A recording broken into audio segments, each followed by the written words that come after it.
Hello, good evening. സർക്കാരിനെ പൂട്ടാൻ custody മർദ്ദന വാർത്തകൾ മുൻനിർത്തി പ്രതിപക്ഷം കൊണ്ടുവന്ന അടിയന്തര പ്രമേയ ചർച്ചയിൽ പ്രതിപക്ഷം വെട്ടിലായി. പിണറായി സർക്കാരിന്റെ കാലത്തെ 16ാം അടിയന്തര പ്രമേയ ചർച്ച കേരള നിയമസഭയുടെ സർവകാല റെക്കോർഡാണ്. അടിയന്തര പ്രമേയ നോട്ടീസ് തള്ളുമെന്നും സഭ ബഹിഷ്കരിച്ച് സെൽ ഭരണമെന്ന ബാനർ കിട്ടി സത്യാഗ്രഹം അനുഷ്ഠിക്കാമെന്നും കരുതിയ പ്രതിപക്ഷത്തിന്റെ കണക്കുകൂട്ടലുകൾ പിഴച്ചു. കുന്നംകുളം പോലീസ് യുവ കോൺഗ്രസ് നേതാവിനെ മർദ്ദിക്കുന്ന ദൃശ്യങ്ങളെ മുൻനിർത്തി അക്കമിട്ട് നിരത്തിയ കസ്റ്റഡി മർദ്ദന കഥകൾക്ക് സർക്കാർ പ്രതിരോധം തീർത്തത് കണക്കുകൾ കൊണ്ടായിരുന്നു. പോലീസ് കംപ്ലയിന്റ് അതോറിറ്റിയിൽ 7 വർഷം മുമ്പ് ഒരു വർഷം ശരാശരി 800 പരാതികൾ ലഭിച്ചെടുത്ത് ഇപ്പോൾ അത് കേവലം 100-ൽ താഴെ മാത്രമാണ് എന്ന് മുഖ്യമന്ത്രി. ഒന്നാം പിണറായി സർക്കാരിൻ്റെ കാലത്ത് 108-ഉം രണ്ടാം പിണറായി സർക്കാരിൻ്റെ കാലത്ത് 36 പോലീസ് ഉദ്യോഗസ്ഥരെയാണ് കുറ്റവാളികളെന്ന് കണ്ട് വകുപ്പ് തല അന്വേഷണം നടത്തി പിരിച്ചുവിട്ടത്. മൊത്തം 9 വർഷത്തിനിടയിൽ 144 പോലീസ് ഉദ്യോഗസ്ഥരുടെ കാക്കിയൂരി വാങ്ങിയിട്ടുണ്ട് മുഖ്യമന്ത്രി പിണറായി വിജയൻ. UDF സർക്കാരിൻ്റെ കാലത്ത് എത്ര ഉദ്യോഗസ്ഥരെ കളങ്കിതരെന്ന് കണ്ട് കുറ്റവാളികളെന്ന് കണ്ട് പോലീസ് കേസ് രജിസ്റ്റർ ചെയ്ത് വകുപ്പ് തല നടപടിയെ തുടർന്ന് പിരിച്ചുവിട്ടിട്ടുണ്ട്. 144 പേരെ LDF സർക്കാരിൻ്റെ കാലത്ത് 9 വർഷം കൊണ്ട് പിരിച്ചുവിട്ടിട്ടുണ്ട്. എന്നാൽ UDF സർക്കാരിൻ്റെ കാലത്ത് എത്ര പേരെ? ചോദ്യത്തിന് ഉത്തരമില്ല. അപ്പോഴും പ്രതിപക്ഷ നേതാവിൻ്റെ ചോദ്യം ഇടിയൻ പോലീസുകാരെ പുറത്താക്കുമോ എന്നതായിരുന്നു. അവർക്കെതിരെ കേസെടുത്തിട്ടുണ്ടെന്നും വകുപ്പ് തല നടപടികൾ നടക്കുന്നുണ്ടെന്നും മുഖ്യമന്ത്രി. കസ്റ്റഡി മർദ്ദനങ്ങളുടെയും കസ്റ്റഡി മരണങ്ങളുടെയും കഥകൾ ഇരുപക്ഷവും ഇന്ന് പറഞ്ഞു. സ്റ്റാലിൻ്റെ കുലാക്കുകളുടെ കാലത്തല്ല തനിക്ക് മർദ്ദനമേറ്റതെന്നും നെഹ്റുവിൻ്റെ പോലീസിൻ്റെ മർദ്ദനമാണ് തനിക്കേറ്റതെന്നും മുഖ്യമന്ത്രി പിണറായി വിജയനും പറഞ്ഞു. എങ്ങനെയാണ് പോലീസ് സ്റ്റേഷനുകളെ ലോക്കപ്പും മർദ്ദനമുറികളാക്കി മാറ്റിയത്? അതാരാണ് എന്ന ചോദ്യവും ഇന്ന് മുഖ്യമന്ത്രി ചോദിച്ചു. സെൽ ഭരണം LDFിൻ്റെ കാലത്തോ എന്നാണ് ചോദ്യം.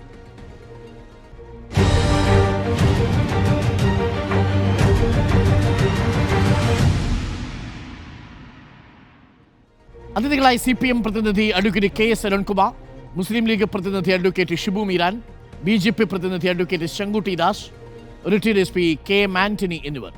ആദ്യം അഡ്വക്കേറ്റ് ഷിബു മീരാനിലേക്ക്.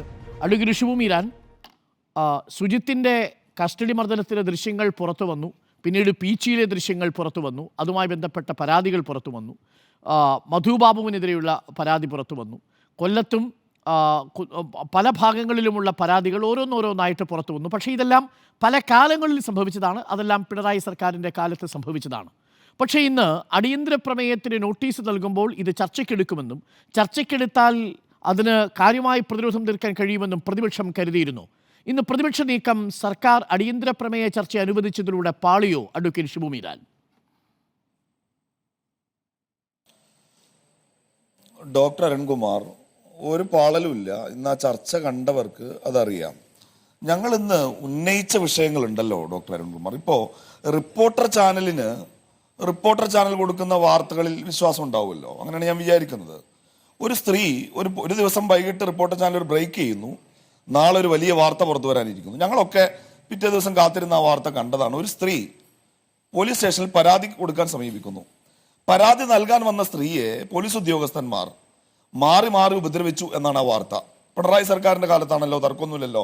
ഇനി കണക്കുകളിലേക്ക് വരാം. ഈ 1ഉം 2ഉം പിണറായി സർക്കാരുകളുടെ കാലത്ത് ഈ കഴിഞ്ഞ താമർ ജിഫ്രി വരെ 17 പേർ കസ്റ്റഡി മരണത്തിൽ മരിച്ചിട്ടുണ്ട്. തീർന്നില്ല. ഈ കഴിഞ്ഞ ദിവസം വേണമെങ്കിൽ ഞാൻ ഡോക്ടർ അരുൺകുമാറിന് വാട്സപ്പ് ചെയ്യാം. ഓപ്പറേഷൻ കഗാർ എന്ന പേരിൽ അരുൺകുമാർ ഛത്തീസ്ഗഡിൽ മാവോയിസ്റ്റ് പാർട്ടിയുടെ ജനറൽ സെക്രട്ടറി നമ്പാല ശ്രീനിവാസൻ അടക്കം ചില മാവോയിസ്റ്റുകളെ അവിടുത്തെ പോലീസ്, BJPയുടെ പോലീസ് വെടിവെച്ച് കൊന്നു. CPMന്റെ പോളിറ്റ് ബ്യൂറോയുടെ സ്റ്റേറ്റ്മെന്റാണ്. ഇവരുമായി സംസാരിക്കുകയാണ് വേണ്ടത്, ഇവരുമായി ചർച്ച നടത്തുകയാണ് വേണ്ടത്, ഇവരെ വെടിവെച്ച് കൊല്ലുന്നത് ജനാധിപത്യ വിരുദ്ധാണ്. എന്നതിന് കേരളത്തിലേക്ക് വാ. 8 പേരെയാണ് മാവോയിസ്റ്റുകളെ ഈ കേരളത്തിൽ പിണറായി സർക്കാരിന്റെ കാലത്ത് വെടിവെച്ച് കൊലപ്പെടുത്തിയിട്ടുള്ളത്. നമ്മൾ ഈ കണക്കുകളാകെ പരിശോധിക്കും. ഇപ്പം ചാത്തന്നൂരിലെ കൊല്ലത്തെ CPMന്റെ ലോക്കൽ സെക്രട്ടറി അദ്ദേഹം പറഞ്ഞല്ലോ, പിണറായി സർക്കാർ ഭരിക്കുന്ന പോലീസ് സ്റ്റേഷനിൽ ഒരു മധ്യസ്ഥതയുമായി ഞാൻ ചെല്ലുമ്പോൾ എന്നെ അവിടെ SI എൻ്റെ മുഖത്തടിച്ചു എന്നാണ്. എന്നാൽ ഇത് ചാനലുകളോട് പറയാൻ ശ്രമിക്കുന്ന CPM ലോക്കൽ സെക്രട്ടറി പിടിച്ചു വലിച്ചുകൊണ്ട് നിങ്ങൾ വാ തുറക്കരുത് എന്ന് പറയുന്ന ദൃശ്യങ്ങൾ പുറത്തു വന്നത് അതാരാ ചെയ്തത്? അത് CPM പ്രവർത്തകരാണ്. തീർന്നില്ല. ഇപ്പൊ ഡിവൈഎഫ്ഐയുടെ ഒരു മേഖലാ ഭാരവാഹി, നമ്മൾ പാർട്ടിക്കാർ പറയുന്നത് മാത്രം വിശ്വസിക്കരുതല്ലോ. ആ കുടുംബം ഇപ്പോഴും പറയുന്നു, കള്ളക്കേസ് ഉണ്ടാക്കി പോലീസ് കൊണ്ടുപോയി ഇടിച്ച് ചതച്ച് തിരിച്ചു ചെന്നതിന് ശേഷം രക്തം ഛർദ്ദിച്ച് വളരെ മൃഗീയമായ പീഡനങ്ങളുടെ ഇരയായിട്ടാണ് എൻ്റെ മകൻ സഖാവ് ജയേഷ് മരിച്ചത് എന്ന കുടുംബം പറയുമ്പോൾ നമുക്കവരെ മുഖവിലക്കെടുക്കാൻ, പിന്നെ അവരെ കേൾക്കാൻ നമുക്ക് ഈ ജനാധിപത്യത്തിൽ നമുക്ക് ബാധ്യതയില്ലേ? ഇതേ റിപ്പോർട്ടറിനുള്ളിൽ ഞാനും താങ്കളും പങ്കെടുത്ത ഒരു ചർച്ച മാസങ്ങൾക്ക് മുമ്പ് നടന്നു പോയിട്ടുണ്ട്. അന്നൊരു സ്ത്രീ റിപ്പോർട്ടറിന്റെ ചാനൽ സ്റ്റുഡിയോയിൽ വന്നിരുന്നു പറഞ്ഞു, ഞാൻ ഒരു വീട്ടുജോലിക്കാരിയാണ്, അവരുടെ മാല നഷ്ടപ്പെട്ടു എന്ന് പറഞ്ഞ് എന്നെ കൊണ്ടുപോയി അറസ്റ്റ് ചെയ്തിരുത്തി കുടിക്കാൻ വെള്ളം ചോദിച്ചപ്പോൾ കക്കൂസിലെ വെള്ളം ചൂണ്ടിക്കാണിച്ചു തന്നു ഇവിടുത്തെ ഒരു പോലീസ് ഓഫീസർ എന്ന് ബിന്ദു എന്നൊരു സ്ത്രീ പറഞ്ഞ അനുഭവം നമ്മുടെ മുന്നിലില്ലേ? ഇങ്ങനെ അതുപോലെ തന്നെയാണല്ലോ ഇപ്പൊ സജിത്തിന്. ഞാൻ ചോദിക്കട്ടെ, ഇപ്പോ CPM ഇപ്പൊ പിണറായി വിജയൻ അടിയന്തരാവസ്ഥ കാലത്ത് ഏറ്റതായ മർദ്ദനം ഞാനതിൽ അനുകൂലിക്കുന്ന ആളല്ല. ഒരു നേതാവിനും ഒരാൾക്കും, ഒരു സാധാരണക്കാരൻ മുതൽ പ്രിവിലേജ്ഡായ രാഷ്ട്രീയ നേതാവിന് വരെ പോലീസ് സ്റ്റേഷനിൽ മാന്യമായ പരിഗണന കിട്ടണം എന്ന് വിശ്വസിക്കുന്ന ഒരാൾ തന്നെയാണ് ഞാൻ. അങ്ങനെ അടിയന്തരാവസ്ഥ കാലത്ത് മർദ്ദനമേറ്റ ആ ചോരക്കറപുരന്റെ ഷർട്ട് ആവർത്തിച്ച് ഇപ്പോഴും ഉയർത്തി കാണിച്ചുകൊണ്ടിരിക്കുന്ന പിണറായി വിജയൻ കേരളത്തിന്റെ മുഖ്യമന്ത്രിയായിരിക്കുമ്പോൾ സുജിത്ത് എന്ന് പറയുന്ന ഒരു ചെറുപ്പക്കാരൻ, ഡോക്ടർ അരുൺകുമാർ, നമുക്കാർക്കും നിഷേധിക്കാൻ കഴിയില്ല, റിപ്പോർട്ടർ TV വരെ കാരണത്തെ കാണിച്ച ദൃശ്യങ്ങളാണ്. മാറി മാറി കൈ വീശി ആ ചെറുപ്പക്കാരന്റെ മുഖത്തടിച്ചല്ലോ. ബിരിയാണി വാങ്ങി കൊടുക്കാനാണോ പോലീസ് എന്നാണ് തൃശ്ശൂരിലെ CPM ജില്ലാ സെക്രട്ടറി ചോദിക്കുന്നത്. ബിരിയാണി വാങ്ങി കൊടുക്കാനാണ് ഡോക്ടർ അരുൺകുമാർ പോലീസ്? ഒരു തടവ് പുള്ളിയെ പിടിച്ചുകൊണ്ട് വന്നാൽ അയാൾക്ക് വിശന്നാൽ ഭക്ഷണം വാങ്ങി കൊടുക്കേണ്ട ഉത്തരവാദിത്വമുണ്ട് കേരളത്തിലെ പോലീസിന്. എന്നാൽ 51 വെട്ടുവെട്ടി ഒരു കൊലപാതക കേസിലെ പ്രതിയായി വിചാരണ നടന്ന് തെളിവ് സഹിതം ശിക്ഷിക്കപ്പെട്ട ഒരാൾക്ക് കള്ളു കുടിക്കണമെന്ന് തോന്നിയാൽ ആ കള്ളു വാങ്ങി കൊടുക്കേണ്ട ഉത്തരവാദിത്തം പോലീസിനില്ല എന്ന കേരളത്തിലെ പോലീസ് കൊടിസുനിക്ക് TP ചന്ദ്രശേഖരന്റെ കൊലപാതകികൾക്ക് മദ്യം വാങ്ങിക്കൊടുക്കും. സുജിത്തിനെ പോലെയുള്ള പാവം മനുഷ്യർ ഏതെങ്കിലും കേസിൽ പ്രതിയായി വന്നാൽ CCTV ഉള്ളിടത്ത് വെച്ച് നടയടി, എന്നിട്ട് കയ്യിൽ പിടിച്ച് വലിച്ചു കൊണ്ടുപോയി CCTV ഇല്ലാത്തിടത്ത് കൊണ്ടുപോയി അവരെ ഇടിച്ച് മാരകമായി പരിക്കേൽപ്പിക്കുന്ന ഈ ഇടിയൻ പോലീസിനെ വിമർശിക്കാനല്ലേ കേരളത്തിന്റെ പ്രതിപക്ഷ ജോലി? ഇതൊരു സമയം ഞാൻ പറഞ്ഞില്ല, 17 താമർ ജിഫ്രിയുടെ വിഷയം കണക്കാണ്. അത് ഭരണപക്ഷത്തിന് നിഷേധിക്കാൻ പറ്റാത്ത കണക്കാണ്. മാവോയിസ്റ്റ് ഏറ്റുമുട്ടൽ കൊലപാതകം 8 ഉണ്ട്. പക്ഷേ ചോദ്യം ഇന്ന് ചോദ്യം ഇതാണ്, LDF സർക്കാരിന്റെ കാലത്ത് 9 വർഷങ്ങൾക്കിടയിൽ 144 പോലീസ് ഉദ്യോഗസ്ഥർക്കെതിരെ ഡിസിപ്ലിനറി ആക്ഷൻ എടുത്ത് യൂണിഫോം ഊരി വാങ്ങിച്ചവരെ വീട്ടിൽ പറഞ്ഞു വിട്ടിട്ടുണ്ട്. UDF സർക്കാരിന്റെ കാലത്ത് കൊടും കുറ്റവാളികളായ പോലീസുകാരിൽ എത്ര പേരെ സർവീസിൽ നിന്ന് പിരിച്ചുവിട്ടിട്ടുണ്ട്? ഞാൻ തിരിച്ചു ചോദിക്കാമെന്ന്, ഇത് പിണറായി വിജയൻ എന്ന ഇടതുപക്ഷത്തിന്റെ നേതാവിന്റെ മന്ത്രിസഭയ്ക്കെതിരെ ഞങ്ങൾ ഉന്നയിക്കുന്ന ചോദ്യങ്ങളാണ്. അതിന് ഇപ്പൊ താമർ ജിഫ്രി കൊല്ലപ്പെട്ട ഈ സംഭവങ്ങളൊക്കെ പിണറായി വിജയന്റെ കാലത്ത് നടന്നാൽ ഈ പഴയ കണക്കുകൾ മതിയാവും? ഡോക്ടർ അരുൺകുമാർ ഈ പഴയ കണക്കുകൾ ഇപ്പോഴും വിശ്വസിക്കുകയാണോ? ഒരു പതിറ്റാണ്ടായി തുടർച്ചയായി അധികാരത്തിലിരിക്കുന്ന ഒരു സുജിത്തിന് എന്തുകൊണ്ട് ഈ വിഷയമാണെങ്കിലും സുജിത്തിന്റെ വിഷയമാണെങ്കിലും ഇതെല്ലാം നമ്മുടെ മുന്നിലുണ്ട്, മറുഭാഗത്ത് ഉദയന്റെ വിഷയമുണ്ട്. പക്ഷേ ഈ ചോദ്യത്തിന് ഉത്തരമുണ്ടോ? LDF സർക്കാരിന്റെ കാലത്ത് നടപടിയെടുത്തു, 108ഉം 36ഉം 2 ക്രമങ്ങളിലായി മൊത്തം 144 ഉദ്യോഗസ്ഥരെ അവരുടെ സർവീസിൽ നിന്ന് പറഞ്ഞു വിട്ടു. UDF സർക്കാരിന്റെ കാലത്ത് എത്ര പേർക്കെതിരെ നടപടിയെടുത്തു? ഞാൻ അതിന് മറുപടിയായി പറയുന്നത്, ഞാൻ പറഞ്ഞല്ലോ 10 വർഷമായി അധികാരത്തിലിരിക്കുന്ന ഒരു ഗവൺമെന്റ്. ആ ഗവൺമെന്റിനോട് ഞങ്ങൾ ചോദിക്കുമ്പോൾ ഈ 144 പേരുടെ കണക്ക് പറഞ്ഞത് കൊണ്ടായില്ല എന്നാണ് ഞാൻ ചോദിക്കട്ടെ. ഒരു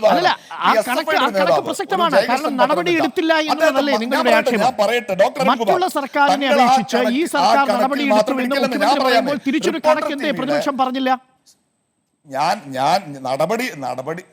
നടപടി എടുത്തതിന്റെ വിശേഷമാണ് ഡോക്ടർ അരുൺകുമാർ ഞാനീ പറയുന്നത്. ഞങ്ങളുടെ പോലീസ് ഇടിയൻ പോലീസാണെന്ന് ഞാൻ സമ്മതിച്ചേക്കാം. 2012 അന്നത്തെ SFI നേതാവിനെ ഞങ്ങളുടെ പോലീസ് കൊണ്ടുപോയി ഇടിച്ചു. ഞാൻ വാദത്തിന് സമ്മതിക്കാണ്. ആ ചെറുപ്പക്കാരൻ കോടതിയെ സമീപിക്കാതിരിക്കുന്നു, ചെവിയുടെ ഡയഫ്രം അടിച്ചു പൊട്ടിച്ചു. ഇന്നിപ്പോൾ 2 മിനിറ്റ് മുമ്പ് ഡോക്ടർ അരുൺകുമാർ തന്നെ വായിച്ചു പൂർത്തിയാക്കിയ പ്രധാന വാർത്തകളിൽ ഈ പുറത്താക്കിയ എല്ലാവരും വിറപ്പിച്ചു നിർത്തുന്ന പിണറായി വിജയന്റെ വിശേഷം താങ്കളുടെ വാഗൊണ്ട് തന്നെ താങ്കൾ പറഞ്ഞില്ലേ? അന്ന് ഇടിച്ച ആ പോലീസുകാരൻ അന്ന് CI ആണെങ്കിൽ ഇപ്പൊ DYSP ആണ്. ഞങ്ങൾ ചോദിക്കുന്നത് ഭരണപക്ഷത്തോടാണ്. കഴിഞ്ഞ 10 വർഷത്തെ കുറിച്ചാണ്. ആ 10 വർഷത്തെ കണക്ക് പോലീസ് സ്റ്റേഷൻ ഇടിച്ച താങ്കൾ തന്നെ വായിച്ച വാർത്തയല്ല. 4 പേര് കുന്നംകുളത്ത് നടപടിയെടുക്കാതെ സ്ഥലം ഈ ദൃശ്യങ്ങൾ പുറത്തു വരാതിരിക്കാൻ വേണ്ടി ഗൂഢാലോചന നടത്തിയ സർക്കാരാണ്. കണക്കുകൾ കൊണ്ട് ഞാനതെല്ലാം പിടിച്ചെടുക്കാൻ കഴിയില്ലെന്നേ. ഷുമീരാൻ പറഞ്ഞത് പൂർണ്ണമായിട്ടും അംഗീകരിക്കുന്നു. പക്ഷേ എൻ്റെ മറിച്ച് UDF സർക്കാരിന്റെ കാലത്ത് LDF സർക്കാർ പുറത്താക്കിയതുപോലെ എത്ര പേരെ പുറത്താക്കിയതൊരു കണക്ക് പറയാനുണ്ടോ? അതിന്റെ കണക്ക് ഇവിടെ പ്രസക്തമല്ലാത്തതുകൊണ്ടാണ് ഞാൻ പറയാത്തത്. പ്രസക്തമല്ല. ശരി. അത് ഞാൻ സ്വീകരിക്കുന്നു. തുടർച്ചയായി 10 വർഷമായി അധികാരത്തിലിരിക്കുന്ന ഗവൺമെന്റ്, ആ ഗവൺമെന്റിന്റെ വീഴ്ചകളെ കുറിച്ച് ഞങ്ങൾ ഇത്തരം ചോദ്യങ്ങൾക്ക് 10 വർഷം മുമ്പ് വാറോല തപ്പിക്കൊണ്ടുവരുന്ന ചോദ്യങ്ങൾക്ക് മറുപടി ഞാൻ കരുതിയത് പ്രതിപക്ഷം അതൊക്കെ കരുതിക്കൊണ്ട് വരുമെന്നുള്ളതാണ്. അടിയന്തരാവസ്ഥ കാലം, അതിന് മുമ്പുള്ളൊരു കാലം, എന്തിനാണ് സഭയിൽ 5 രൂപ പോലീസിന്റെ കഥ വരെ പറഞ്ഞു മുഖ്യമന്ത്രി പിണറായി വിജയൻ. അപ്പൊ ചരിത്രമൊക്കെ ആ സമയത്ത് തപ്പിയെടുത്തുകൊണ്ട് വരുമെന്നാണ് കരുതിയത്. അതാണ് എന്റെ സംശയം. പ്രതിപക്ഷം അതിന് പ്രിപ്പയർഡ് ആവാതെ ഒരു അടിയന്തര പ്രമേയ നോട്ടീസ് കൊടുക്കുകയായിരുന്നു തള്ളുമെന്നുള്ള പ്രതീക്ഷയിൽ. അതായിരുന്നു എന്റെ ചോദ്യം. ഞാൻ അങ്ങിലേക്ക് വരാം. എനിക്കൊന്ന് CPM പ്രതിനിധിയിലേക്ക് കൂടി പരാതിയുമായി സമീപിച്ച സ്ത്രീയെ മാറി മാറി പോലീസ് ഓഫീസർമാർ ദുരുപയോഗം ചെയ്തു. ഇതെല്ലാം ഈ പോലീസിന്റെ പുഴുക്കുത്തുകളാണ്. അങ്ങ് പറഞ്ഞതിനോടൊന്നും എനിക്ക് വിയോജിപ്പില്ല. ഒറ്റ ചോദ്യമേ എന്റെ മുന്നിലുള്ളൂ എന്ന് മാത്രം. അതിനെ കുറിച്ച് ചോദിക്കുമ്പോൾ അതിനെ ചികിത്സിച്ച് ഭേദമാക്കേണ്ട ജോലിയാണ് പിണറായി വിജയൻ. പഴയ കണക്ക് K. സുനിൽകുമാർ, പഴയ കണക്ക് തേടി പോകലല്ല. അത് തന്നെയാണ് പ്രതിപക്ഷ നേതാവും പറയുന്നത്. ഇത് സെൽഫ് ഭരണമാണെന്ന് ആരോപിച്ചുകൊണ്ട്, ആരോപണമല്ല, ചില ദൃശ്യങ്ങൾ കണ്ടാൽ നമുക്ക് അങ്ങനെ തോന്നും. ഇപ്പോഴും നിയമസഭയിൽ 2 നിയമസഭാ സാമാജിക സത്യാഗ്രഹം അനുഷ്ഠിക്കുന്നുണ്ട്. കേരള മനസാക്ഷിയോടുള്ള ചോദ്യമായിരുന്നില്ലേ പ്രതിപക്ഷം ചോദിച്ചത്? Advocate K. സുനിൽകുമാർ.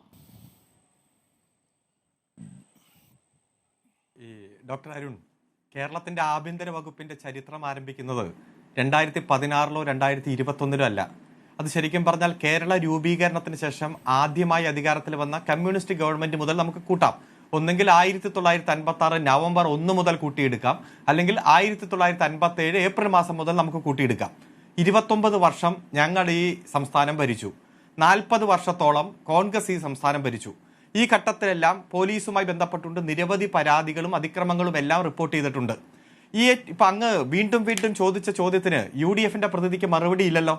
9.5 വർഷത്തിനുള്ളിൽ 144 പോലീസുകാരെ സസ്പെൻഷൻ അല്ല, ഡിസ്മിസലാണ്, സർവീസിൽ നിന്ന് പുറത്താക്കി കൂലിപ്പണിക്ക് പൊക്കോ, ജീവിക്കണമെങ്കിൽ വേറെ പണി നോക്കിക്കോ എന്നു പറഞ്ഞ ഗവൺമെന്റിന്റെ പേരാണ് സഖാവ് പിണറായി വിജയൻ നേതൃത്വം കൊടുക്കുന്ന ഇടതുപക്ഷ ജനാധിപത്യ മുന്നണി സർക്കാർ. നിയമസഭയിൽ മുഖ്യമന്ത്രി ചോദിച്ചല്ലോ, നിങ്ങളുടെ കാലത്ത് നിങ്ങൾ പുറത്താക്കിയ ഒരു പോലീസ് ഉദ്യോഗസ്ഥന്റെ പേര് നിങ്ങൾക്ക് പറയാമോ? 40 വർഷത്തെ UDFന്റെ ഭരണത്തിൽ പുറത്താക്കിയ ഒരാളുടെ എണ്ണമെങ്കിലും നിങ്ങൾക്ക് പറയാമോ എന്ന് ചോദിക്കുമ്പോൾ പ്രതിപക്ഷ നേതാവ് പഴയ ആഭ്യന്തര വകുപ്പ് മന്ത്രിയെ നോക്കുകയല്ലാതെ ഒരു മറുപടി പോലും കൊടുക്കുന്ന സാഹചര്യം ഉണ്ടായിട്ടില്ല. ഇത്തരത്തിൽ പോലീസുകാർ നടത്തുന്ന അതിക്രമത്തെ, ജനങ്ങളെ ഇത്തരത്തിൽ കൈകാര്യം ചെയ്യുന്ന രീതിയോട് ഞങ്ങൾ ഒരു കാരണവശാലും യോജിക്കുന്നില്ല. ജനമൈത്രി പോലീസ് എന്ന ആശയം മുന്നോട്ട് വെച്ച് പോലീസ് സ്റ്റേഷനുകളെ ജനങ്ങളുടെ സൗഹൃദ കേന്ദ്രങ്ങളാക്കി മാറ്റി അത് രാജ്യം മുഴുവൻ നടപ്പാക്കാൻ വേണ്ടിയിട്ടുള്ള ഒരു പ്രേരകമാക്കുന്ന തരത്തിലേക്ക് നിരവധി അവാർഡുകൾ മേടിച്ച പോലീസാണ് കേരളത്തിന്റെ പോലീസ്. ആ നിയമത്തിന് വിരുദ്ധമായി, ആ നയത്തിന് വിരുദ്ധമായി ആരെങ്കിലും പ്രവർത്തിച്ചാൽ മാതൃകാപരമായിട്ടുള്ള നടപടിയെടുക്കും.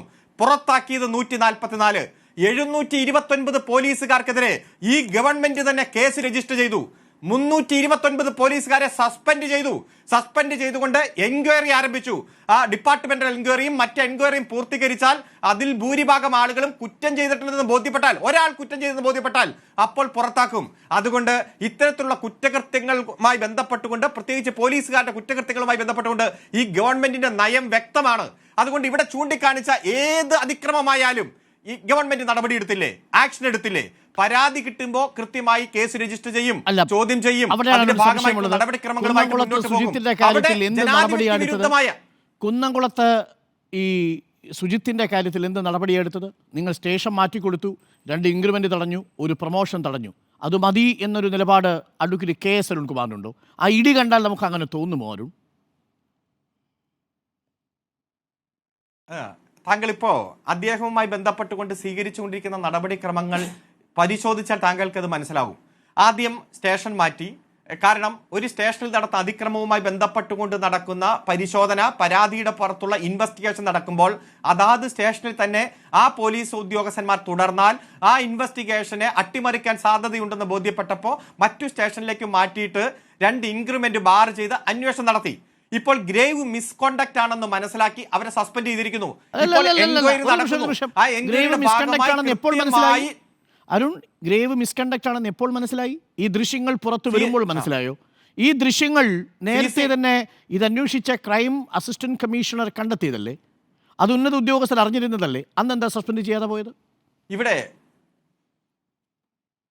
ഇവിടെ CCTV ദൃശ്യങ്ങളുമായി ബന്ധപ്പെട്ടുകൊണ്ട് റൈറ്റ് ടു ഇൻഫർമേഷൻ ആക്ട് പ്രകാരം ഇത് കൊടുക്കാൻ കഴിയുമോ എന്നുള്ള ഒരു നിയമപ്രശ്നത്തിന്റെ ഭാഗമായി മാസങ്ങളോളം ഈ കേസിന്റെ പ്രൊസീഡിങ്സ് നീണ്ടുപോവുകയാണ്. നമുക്കറിയാം, ഇത്തരത്തിലുള്ള ദൃശ്യങ്ങൾ പുറത്തുവിട്ട ഒരു ചരിത്രം വിവരാവകാശ കമ്മീഷന്റെ ഒരു കമ്മീഷനും ഇല്ല, സ്റ്റേറ്റ് കമ്മീഷനും ഇല്ല, നാഷണൽ കമ്മീഷനും ഇല്ല. ഇതുമായി ബന്ധപ്പെട്ടുകൊണ്ട് നീണ്ടുനിന്ന നിയമ പോരാട്ടത്തിന്റെ ഒടുവിൽ അതും റൈറ്റ് ടു ഇൻഫർമേഷൻ ആക്ടിന്റെ പരിധിയിൽ വരും എന്ന ഉത്തരവ് വന്നപ്പോൾ പിറ്റേ ദിവസം തന്നെ കൊടുത്തു. എന്നാൽ ഡോക്ടർ അരുൺ, ഞാനൊരു ചോദ്യം ചോദിക്കട്ടെ, ഈ പോലീസുകാർക്ക് അത് നശിപ്പിച്ച് കളയാൻ എന്തെങ്കിലും തടസ്സം ഉണ്ടായിരുന്നോ? ഒരു അസംഷനാണ് പറയുന്നത്. ഈ പോലീസുകാർ ആ ദൃശ്യം അങ്ങ് ഓഫ് ചെയ്യുകയോ മറ്റു നശിപ്പിച്ചു കളയുകയോ ചെയ്തിരുന്നെങ്കിലോ? ഈ ക്യാമറ പതിയാത്ത സ്ഥലത്ത് കൊണ്ടുപോയി 45 തവണ ഇടിച്ചു എന്നാണ് ഇന്ന് റോജി എം ജോൺ പറഞ്ഞിരിക്കുന്നത്, പഴയ സിയുടെ മുറിയിൽ. അല്ല ഡോക്ടർ അരുൺ, താങ്കൾ ഇത് പറയരുത്. റോജി എൻ ജോൺ ഇത്തരത്തിലുള്ള ഒരു പ്രമേയം അവതരിപ്പിച്ചുകൊണ്ട് പറയുന്ന വാചകം ആധികാരികമായിട്ട് എടുക്കരുത്. മുകളിലത്തെ സ്ഥലത്തേക്ക് ചൂരലുമായിട്ട് ശശിധരനും ഒപ്പമുള്ള പോലീസുകാരും പോയി എന്ന അന്വേഷണ റിപ്പോർട്ടിലുമുണ്ട്. അരുൺ, അതൊന്നും നിഷേധിച്ചിട്ട് കാര്യമില്ല. വസ്തുതയായിട്ട് തന്നെ അംഗീകരിച്ചൂടെ? ഇല്ല. ഒറ്റ മിനിറ്റ്. അന്വേഷണ റിപ്പോർട്ട് എന്ന് പറഞ്ഞാൽ അതിൽ പരാതിക്കാരുടെ വേർഷൻ, എതിർകക്ഷികളുടെ വേർഷൻ, സാക്ഷികളായിട്ട് വിസ്തരിക്കുന്നവരുടെ വേർഷൻ എല്ലാം രേഖപ്പെടുത്തും. 1 by 1 ആയിട്ട് പറഞ്ഞത് മുഴുവൻ രേഖപ്പെടുത്തും. അതിനുശേഷമാണ് അന്വേഷണ കമ്മീഷന്റെ ഫൈൻഡിങ് വരുന്നത്. ഈ ഫൈൻഡിങ്ങിൽ ഇതൊന്നുമില്ല. വർദ്ധിച്ചിരിക്കാൻ സാധ്യതയുണ്ട് എന്ന് തന്നെയാണ് ആ റിപ്പോർട്ടിലുള്ളത്. ആ റിപ്പോർട്ട് ഞാൻ കണ്ടതാണ്. അല്ല സാധ്യതയുണ്ടെന്നാ. ഇവിടെ ദൃശ്യങ്ങൾ, താങ്കൾ ആദ്യം പറഞ്ഞത് ദൃശ്യങ്ങൾ ഡിലീറ്റ് ചെയ്തു എന്നാ. ഇല്ലാത്ത സ്ഥലത്തേക്ക് കൊണ്ടുപോയി മർദ്ദിച്ചു. അങ്ങ് പറഞ്ഞതുപോലെ ദൃശ്യങ്ങൾ ഡിലീറ്റ് ചെയ്തിട്ടൊന്നുമില്ല, ദൃശ്യങ്ങൾ പിന്നീട് കൊടുത്തു. പക്ഷേ ദൃശ്യങ്ങൾ കൊടുക്കാതിരിക്കാൻ ആദ്യം പോക്സോ ഇരയുടെ ബന്ധുവിന്റെ സാന്നിധ്യമുണ്ടെന്ന് പറഞ്ഞു, പിന്നീട് മാവോയിസ്റ്റ് സാന്നിധ്യമുള്ള പ്രദേശമാണെന്നൊക്കെ പറഞ്ഞു. അങ്ങനെ പല കാര്യങ്ങൾ പറഞ്ഞാണ് ദൃശ്യങ്ങൾ കൊടുക്കാതിരുന്നത് എന്നതാണ്. ഡോക്ടർ അരുൺ, ഇതിലിപ്പോ ഒരു ഡിലീഷനും നടത്തേണ്ട കാര്യം ഗവൺമെന്റിനില്ല. ഗവൺമെന്റ് സംവിധാനത്തിന്റെ ഭാഗമായി ഒരു ഇത്തരത്തിലുള്ള പോലീസുകാരെ പ്രൊട്ടക്ട് ചെയ്യേണ്ട സാഹചര്യമില്ല. ഞങ്ങൾ തന്നെയല്ലേ ഈ നടപടി എടുക്കുന്നത്. ഈ മറ്റു വിഷയങ്ങൾ എടുത്തപ്പോ പല പരാതി ഉണ്ടല്ലോ. ഏതു പരാതിയുമായി ബന്ധപ്പെട്ടുകൊണ്ട് 144 പോലീസുകാരെ പുറത്തിരുത്തിയ ഞങ്ങൾക്ക് എന്തിന്?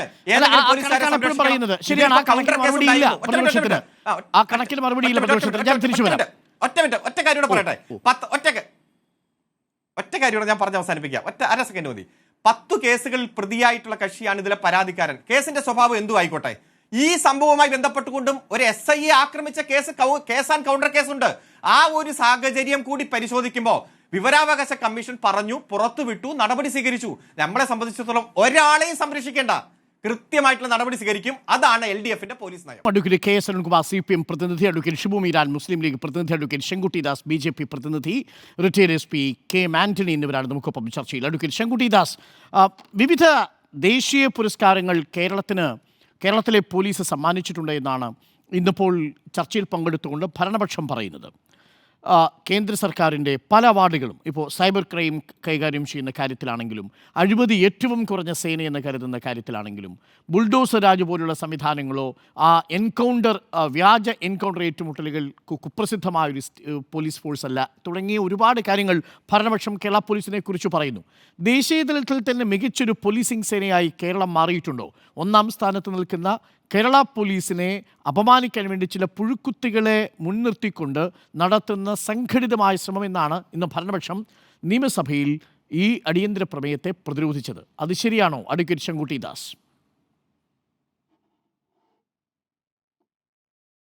നോക്കൂ, ആദ്യത്തെ കാര്യം, കേരള പോലീസ് ഇന്ത്യയിൽ 1ാം സ്ഥാനത്താണ് എന്ന അവകാശവാദം ശരിയല്ല. നാഷണൽ റാങ്കിംഗ് പ്രകാരം പോലീസ് സ്ട്രെങ്ത്തിൻ്റെയും കപ്പാസിറ്റിയുടെയും എഫിഷ്യൻസിയുടെയും എല്ലാം അടിസ്ഥാനത്തിൽ കൊടുക്കുന്ന റാങ്കിൻ്റെ അടിസ്ഥാനത്തിലാണെങ്കിൽ കേരള പോലീസിന് ഇന്ത്യയിൽ 4ാമത്തെ റാങ്കാണുള്ളത്. 1ാം റാങ്ക് തെലങ്കാന സംസ്ഥാനത്തിനാണ്, 2ാം റാങ്ക് ആന്ധ്രാപ്രദേശിനാണ്, 3 കർണാടകയാണ്, 4 കേരളമാണ്, 5 തമിഴ്നാടാണ്. ഈ ആദ്യത്തെ 5 റാങ്കുകളും സൗത്ത് ഇന്ത്യൻ സംസ്ഥാനങ്ങളാണ് കൈയാളുന്നത് എന്നത് ശരിയാണ്. പക്ഷെ അതിൽ തന്നെ ഏറ്റവും താഴെയാണ് കേരളം എന്നുള്ളതൊരു വസ്തുതയാണ്. ക്രൈം റേറ്റിൻ്റെ കാര്യത്തിൽ ഏറ്റവും കൂടുതൽ നിൽക്കുന്ന സ്ഥലം, അതേപോലെ തന്നെ grave criminal offences, serious criminal offences നടക്കുന്ന സ്ഥലം എന്നുള്ള രീതിയിൽ ക്രൈം സ്റ്റാറ്റിസ്റ്റിക്സിലൊക്കെ കേരളം ഒന്നാം സ്ഥാനത്തുണ്ട്. പക്ഷേ പോലീസിങ്ങിൻ്റെ കാര്യത്തിൽ ഒന്നാം സ്ഥാനത്താണെന്നൊരു അവകാശവാദം നമുക്കില്ല. രണ്ടാമത്തെ കാര്യം, ഈ പൊതുവിൽ തന്നെ പോലീസിനെ സംബന്ധിച്ച് കഴിഞ്ഞ വർഷങ്ങളിൽ വളരെ മോശമായിട്ടുള്ളൊരു ട്രാക്ക് റെക്കോർഡാണ് ഉള്ളത് എന്നുള്ളത് ഭരണപക്ഷത്തിന് ഒരു കാരണവശാലും നിഷേധിക്കാൻ കഴിയുന്ന കാര്യമല്ല. കാരണം 2016-നും 2024-നും ഇടയിൽ 16 കസ്റ്റോഡിയൽ ഡെത്തുകളാണ്. അതായത് കസ്റ്റഡിയിൽ ഇരിക്കുമ്പോൾ മരണപ്പെടുന്ന 16 സംഭവങ്ങൾ കേരള പോലീസിന് കീഴിലുണ്ടായി. അതിൽ 100% വർധനവ് വർഷങ്ങൾ കൊണ്ട് തന്നെ, അതായത് 2018 വരെ 3 കസ്റ്റോഡിയൽ ഡെത്ത്സ് ആണ് ഉണ്ടായതെങ്കിൽ 2019 ഒറ്റയടിക്ക് 8 കസ്റ്റോഡിയൽ ഡെത്തുകൾ, ഒരേ വർഷം 8 കസ്റ്റഡി മരണങ്ങൾ സംഭവിക്കുന്നത്. ഇന്ത്യയിലെ ഏറ്റവും കൂടുതൽ കസ്റ്റോഡിയൽ ഡെത്താണ്. ഇന്ത്യയിലെ മറ്റൊരു സംസ്ഥാനത്തും ഇത്ര വലിയ അളവിൽ പോലീസ് കസ്റ്റഡിയിൽ വെച്ച് ആളുകൾ കൊല്ലപ്പെടുന്ന സാഹചര്യം ഉണ്ടാവുന്നില്ല. അപ്പോൾ ആ രീതിയിലൊക്കെ വലിയ കുഴപ്പം പിടിച്ചിട്ടുള്ള അവസ്ഥ കേരള പോലീസിനുണ്ടെന്ന് ആരോപിക്കാവുന്ന സാഹചര്യങ്ങൾ ഉണ്ടായിട്ടുണ്ട്. നമുക്കറിയാം, ഈ പോലീസ് എന്ന് പറയുന്നത്, നമ്മൾ ഈ സ്റ്റേറ്റ് എന്ന് പറയുന്ന സംവിധാനം രൂപീകരിക്കുന്നത് തന്നെ വയലൻസ് നടത്താനുള്ള പരമാധികാരം സ്റ്റേറ്റിന് കൊടുത്തിട്ടാണ്. ഈ വയലൻസ്, ഹിംസ നടത്താനുള്ള സമ്പൂർണ്ണ അധികാരം സ്റ്റേറ്റിൽ നിക്ഷിപ്തമാക്കുക എന്നുള്ളതാണ് അതിൻ്റെ കൺസെപ്റ്റ്. അത് കൈയാളുന്നൊരു സംവിധാനമാണ് പോലീസ്. പോലീസ് നിയമവിധേയമല്ലാതെ പ്രവർത്തിക്കാൻ തുടങ്ങിക്കഴിഞ്ഞാൽ, പോലീസിന് വ്യവസ്ഥകളോ ചിട്ടകളോ ഒന്നും ബാധകമല്ല എന്ന് പറഞ്ഞു കഴിഞ്ഞാൽ അത് ലോകത്തെ ഏറ്റവും വലിയ ക്രിമിനൽ സംഘടനയായി മാറും. പിന്നെ എൻ മുല്ല, അഹമ്മദാബാദ് ഹൈക്കോടതിയിലെ ജസ്റ്റിസ് എൻ മുല്ല പറഞ്ഞിട്ടുണ്ട്, പോലീസാണ് രാജ്യത്തെ ഏറ്റവും വലിയ സംഘടിത ക്രിമിനൽ സംഘം എന്ന് പറയുണ്ടായിട്ടുണ്ട്. അങ്ങനെ മാറുന്നൊരു അവസ്ഥയുണ്ടാകും. അപ്പോൾ അടിയന്തരാവസ്ഥ കാലത്തൊക്കെ എങ്ങനെയാണ് പോലീസുകാർ പെരുമാറിയിരുന്നുള്ളത് നമുക്ക് നേരിട്ട് കേരളത്തിന് അനുഭവം ഉള്ളതാണ്. അപ്പോൾ ആ ഒരു രീതിയിലേക്ക് കേരളത്തിലെ പോലീസ് വീണ്ടും മാറുന്നുണ്ടോ? കുറച്ച് കാലത്തിന് ശേഷം അങ്ങനെ തങ്ങൾക്ക് ആരെയും ഭയക്കാതെ ഇഷ്ടമുള്ളതുപോലെ പ്രവർത്തിക്കാൻ കഴിയും എന്നൊരു ധൈര്യം അവർക്ക് വന്നിട്ടുണ്ടോ എന്ന് തോന്നിപ്പിക്കുന്നതാണ്. അപ്പോൾ അതുമായി ബന്ധപ്പെട്ട ചോദ്യങ്ങൾക്ക് ഭരണപക്ഷം പറയുന്ന മറുപടികൾ അത്ര തൃപ്തികരമായിട്ട് എനിക്ക് തോന്നുന്നില്ല. കേവലം കണക്കിലെ ചില സാങ്കേതികതകൾ വെച്ചുകൊണ്ട് അവർ കേൾവിക്കാരെ കബളിപ്പിക്കാൻ വേണ്ടിയിട്ടുള്ള ശ്രമമാണ് ബഹുമാനപ്പെട്ട മുഖ്യമന്ത്രിയുടെ നേതൃത്വത്തിൽ പോലും ഇന്ന് ഉണ്ടായത് എന്നുള്ളതാണ് എൻ്റെ ആ കാര്യത്തിലെ വിമർശനം. ഇവരുടെ ഏറ്റവും വലിയ പ്രതിരോധം എന്ന് പറയുന്നത്, ഇവരുടെ പ്രൈമറി ഡിഫൻസ് എന്ന് പറയുന്നത് 144 പോലീസ് ഉദ്യോഗസ്ഥന്മാരെ ഡിസ്മിസ് ചെയ്തിട്ടുണ്ട് എന്നുള്ളതാണ്. ഈ ഡിസ്മിസ് ചെയ്യപ്പെട്ടിട്ടുള്ള 144 പോലീസ് ഓഫീസർ, പിന്നെ 144 പോലീസുകാരെ ഡിസ്മിസ് ചെയ്തിട്ടുള്ളതാണ്. എന്നാൽ ഈ ഡിസ്മിസ് ചെയ്യപ്പെട്ടിട്ട പോലീസുകാർ ഈ പറയുന്ന ഗ്രേവ് ക്രിമിനൽ ഒഫൻസസിൽ ഉൾപ്പെട്ടിട്ടുള്ള ആളുകൾ തന്നെയാണോ എന്ന കാര്യത്തിൽ വ്യക്തത കുറവുണ്ട്. ഇത് രണ്ട് കണക്കുകൾ ചേർത്ത് വെച്ചുകൊണ്ട് ഒരു പ്രതീതി നിർമ്മാണമാണ് സംഭവിക്കുന്നത് എന്നുള്ളതാണ് എൻ്റെ ആ കാര്യത്തിലുള്ള ആരോപണം. കാരണം നിങ്ങൾ നോക്കൂ, 2021 കേരള നിയമസഭയിൽ അന്ന് മുഖ്യമന്ത്രി പിണറായി വിജയൻ പറയുന്നത് ഗ്രേവ് ക്രിമിനൽ ഒഫൻസസ്, ഗുരുതരമായിട്ടുള്ള ക്രിമിനൽ കേസുകളിൽ പെട്ടിട്ടുള്ള 744 പോലീസുകാർ സേനയിൽ ഉണ്ട്. അതിൽ 18 പേർക്കെതിരെ നടപടി എടുത്തിട്ടുണ്ട്, 18 പേരെ ഡിസ്മിസ് ചെയ്തിട്ടുണ്ട് എന്നാണ് പറഞ്ഞത്. 2024 നിയമസഭയിൽ വന്ന് ഇതേ പിണറായി വിജയൻ സ്റ്റേറ്റ്മെന്റ് പറയുന്നത് ഗ്രേവ് ക്രിമിനൽ ഒഫൻസസിൽ ഉൾപ്പെട്ടിട്ടുള്ള ഗുരുതരമായിട്ടുള്ള കുറ്റകൃത്യങ്ങളിൽ ഉൾപ്പെട്ടിട്ടുള്ള പോലീസുകാരുടെ എണ്ണം 770 എന്നാണ് പറയുന്നത്. അതായത് ഒരു 3 വർഷം കൊണ്ട് 2021 744 ആയിരുന്ന ഗുരുതരമായിട്ടുള്ള ക്രിമിനൽ കേസുകളിൽ ഉൾപ്പെട്ടിട്ടുള്ള പോലീസുകാരുടെ എണ്ണം 3 വർഷം കൊണ്ട് 770 വർദ്ധിക്കുകയാണ് ചെയ്തത്. 18 ആളെ പുറത്താക്കിയിട്ട് പോലും എണ്ണം കൂടുകയാണ് ചെയ്യുന്നത്. എന്നാൽ ഈ 144 ആൾക്കാരെ പുറത്താക്കിയത് ഇവരിപ്പോൾ പറയുന്നത് 3 ഹെഡുകളിലായിട്ട് പുറത്താക്കിയിട്ടുള്ള ആളുകളാണ്. ഒന്ന് ഇൻവോൾവ്മെൻറ്റ് ഇൻ ക്രിമിനൽ ആക്ടിവിറ്റീസ് എന്ന് പറയുന്നൊരു ഹെഡ് ഉണ്ട്, ശരിയാണ്. 2 പ്രൊഫഷണൽ മിസ്കണ്ടക്റ്റ് ആൻഡ് അതേപോലെ തന്നെ അഴിമതി അല്ലെങ്കിൽ കറപ്ഷൻ, ബ്രൈബറി പോലെയുള്ള സംഭവങ്ങളുമായി ബന്ധപ്പെട്ടിട്ടുള്ള ആളുകൾ. മൂന്നാമത്തെ ഒരു കാറ്റഗറി എന്ന് പറയുന്നത് മോശം പെരുമാറ്റം, ഉദ്യോഗസ്ഥന്മാരുടെ കൽപ്പനകൾ അനുസരിക്കാതിരിക്കൽ, ഡെറിലിക്ഷൻ ഓഫ് ഡ്യൂട്ടി, ഔദ്യോഗിക കൃത്യനിർവഹണത്തിൽ വീഴ്ച വരുത്തൽ തുടങ്ങിയിട്ടുള്ള ഹെഡുകളാണ്. ഈ 3 കാര്യങ്ങളിലുമായിട്ട് ആകെ പുറത്താക്കിയിട്ടുള്ള പോലീസുകാരുടെ എണ്ണം എടുത്തുകൊണ്ട് ഗ്രേവ് ക്രിമിനൽ ഒഫൻസസിൽ ഉൾപ്പെട്ടിട്ടുള്ള ക്രിമിനൽ പോലീസുകാരെ ഞങ്ങൾ പുറത്താക്കി എന്ന് പറയുന്നത് ശരിയല്ല. കാരണം 2021 പിണറായി വിജയൻ പറയുമ്പോൾ അന്ന് 18 പേരെ പുറത്താക്കിയിട്ടുണ്ടായിരുന്നുള്ളൂ. പിന്നെയുള്ള 3 വർഷം കൊണ്ടാണോ ബാക്കി ഈ പറയുന്ന 160 ചില്ലാന ആൾക്കാരെ നിങ്ങൾ പുറത്താക്കിയത് എന്നുള്ള 130 ചില്ലാന ആൾക്കാരെ നിങ്ങൾ പുറത്താക്കിയത്? 2021 വരെ 108 പേരെയും 2021 മുതൽ ഇപ്പോൾ നമ്മൾ സംസാരിക്കുന്ന 25 വരെ 36 പേരെയും, അങ്ങനെയാണ് 144.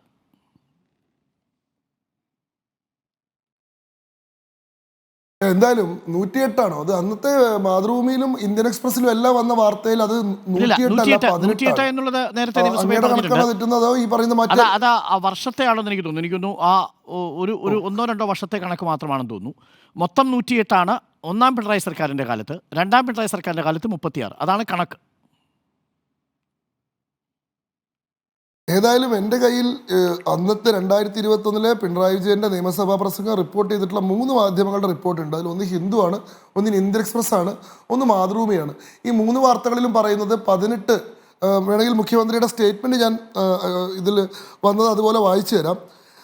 The Indian Express will statement. As many as 744 police officers in the state are accused in different criminal cases and 18 of them have been dismissed from service so far. അത് ഇതിൽ വന്നതാണ്. മാതൃഭൂമിയിലെ വാർത്ത ഇങ്ങനെയാണ്: കണക്കുകൾ തെളിയിക്കുന്നത് 18 പോലീസ് ഉദ്യോഗസ്ഥന്മാർ ഇതിനോടകം തന്നെ ക്രിമിനൽ കേസിലെ പങ്കാളിത്തത്തിന്റെ പേരിൽ പുറത്താക്കപ്പെട്ടു. കുറെ മാധ്യമങ്ങൾ വന്നിട്ടുണ്ട്. എല്ലാ മാധ്യമങ്ങൾക്കും ബ്രൈബറി, ഡെറിലിക്ഷൻ ഓഫ് ഡ്യൂട്ടി, ഉദ്യോഗസ്ഥരുടെ സേവനത്തിന് ചേരാത്ത പെരുമാറ്റങ്ങൾ, ഇതെല്ലാം കൂടി മറ്റു കാറ്റഗറി ഉണ്ടല്ലോ, അതെല്ലാം കൂടി ആയിരിക്കാം. കണക്കുകൾ 147 ഉണ്ടെന്നുള്ളത് വസ്തുതയാണ്. പക്ഷേ ആ കണക്ക് വെച്ച് സർക്കാരിന് ഈ പറയുന്ന വീഴ്ചകളെ പ്രതിരോധിക്കാൻ കഴിയുമോ എന്നുള്ളതാണ് നമ്മുടെ ചോദ്യം. അല്ല, എൻ്റെ ഉത്തരം ഈ പറയുന്ന ക്രിമിനൽ കേസസിൽ ഉൾപ്പെട്ടിട്ടുള്ള ആളുകളുടെ എണ്ണം ഓരോ വർഷം കഴിയുന്തോറും വർദ്ധിക്കുകയാണ് ചെയ്തിട്ടുള്ളത് എന്നുള്ളതാണ്. 2018-19 കണക്ക് പ്രകാരം അത് 690 ആയിരുന്നു. 2021 കണക്ക് എത്തിയപ്പോൾ അത് 744 2025 നമ്മൾ സംസാരിക്കുമ്പോൾ ഏറ്റവും അവസാനം മുഖ്യമന്ത്രി സഭയിൽ അവതരിപ്പിച്ച കണക്ക് പ്രകാരം അത് 770 ആണ്. അതായത് ഇവർ കുറ്റവാളികളായിട്ടുള്ള ആളുകളെ പുറത്താക്കുന്നു, വലിയ നടപടി എടുക്കുന്നു എന്ന് പറയുമ്പോഴും യഥാർത്ഥത്തിൽ ഫോഴ്സിലുള്ള കുറ്റവാളികളുടെ എണ്ണം വർദ്ധിച്ചുകൊണ്ടാണ് ഇരിക്കുന്നത്. അവരെ സംരക്ഷിക്കുന്ന, അവരെ നിലനിർത്തുന്ന, അവരെ ആവശ്യാനുസരണം ഉപയോഗിക്കുന്ന ഒരു ശൈലിയാണ്. ഇപ്പം എങ്ങനെയാണ് ഇവർക്ക് വേണ്ടപ്പെട്ടിട്ടുള്ള ക്രിമിനൽ കേസ് പ്രതികളെ പോലീസിലേക്ക് കയറ്റുന്നത് നമ്മൾ കണ്ടിട്ടുണ്ട്. യൂണിവേഴ്സിറ്റി കോളേജിലെ കുത്തുകേസിൽ പ്രതിയായിരുന്ന ശിവരഞ്ജിത്തും നസീമും ഒക്കെ എങ്ങനെയാണ് കേരള പോലീസ് എൻട്രൻസിൽ 1ാമത്തെ റാങ്ക് മേടിച്ചിട്ട് അവർ സർവീസിൽ കയറുന്നതും, 2ാമത് അതേ പരീക്ഷ അവരെ കൊണ്ട് എഴുതിക്കുമ്പോൾ ഒരു ചോദ്യത്തിന് പോലും ഉത്തരം കൊടുക്കാൻ പറ്റാതിരിക്കുന്നത് നമ്മൾ കണ്ടിട്ടുണ്ട്. ബ്ലൂടൂത്ത് ഹെഡ്സെറ്റ് വെച്ചിട്ട് ഉത്തരങ്ങൾ പറഞ്ഞു കൊടുത്തുകൊണ്ട് കൃത്യമായിട്ട് ഉത്തരങ്ങൾ എഴുതിക്കുകയായിരുന്നു ചെയ്തിരുന്നത്.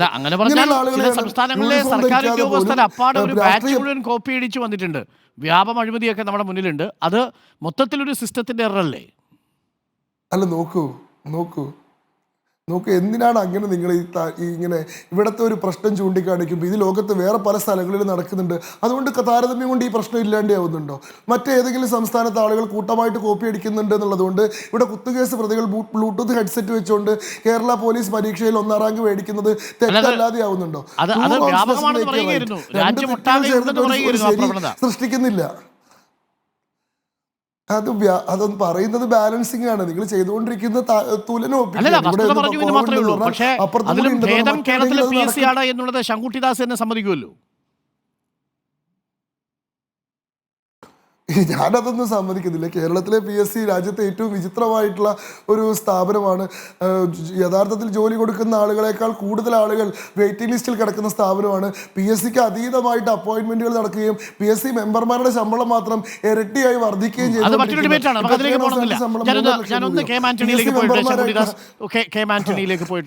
അങ്ങ് പറഞ്ഞ ആർഗ്യുമെന്റ് അവസാനിപ്പിക്കാമെങ്കിൽ അങ്ങ് പറയുന്നതനുസരിച്ച് ഓരോ വർഷവും ക്രിമിനൽ കേസുകളിൽ പെടുന്ന ഗ്രേവ് മിസ്കണ്ടക്ട് ഉള്ള ഉദ്യോഗസ്ഥരുടെ എണ്ണം കൂടുന്നു. അതാണ് താങ്കളുടെ ആർഗ്യുമെന്റ്.